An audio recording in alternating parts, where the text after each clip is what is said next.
শনিবার মাদক সন্ত্রাসের বিরুদ্ধে G20 গোষ্ঠীর সম্মেলনে বার্তা দিয়েছেন প্রধানমন্ত্রী নরেন্দ্র মোদী।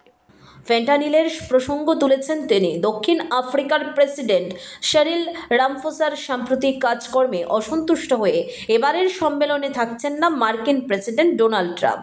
দক্ষিণ আফ্রিকার জোহানেসবার্গে G20 সম্মেলনের প্রথম অধিবেশনে প্রধানমন্ত্রী নরেন্দ্র মোদী বৈশ্বিক উন্নয়ন মানদণ্ড পুনর্বিবেচনার আহ্বান জানান।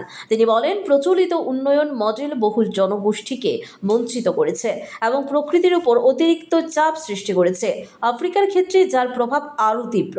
আফ্রিকার আয়োজকত্বের সামনে রেখে তিনি উন্নয়ন পরিকাঠামো এবং দলের প্রয়োজনীয়তার কথা তুলে ধরেন। মোদী প্রাণঘাতী সিনথেটিক মাদক বিশেষত ফ্যান্টানিলের দ্রুত বিস্তার নিয়ে উদ্বেগ প্রকাশ করে G20-র অধীনে ড্রাগ টেরর নেক্সাস প্রতিরোধ উদ্যোগ গঠনের প্রস্তাব দেন, যা পাচার চক্র ও সন্ত্রাস অর্থায়ন রোধে সমন্বিত ব্যবস্থা গড়ে তুলবে।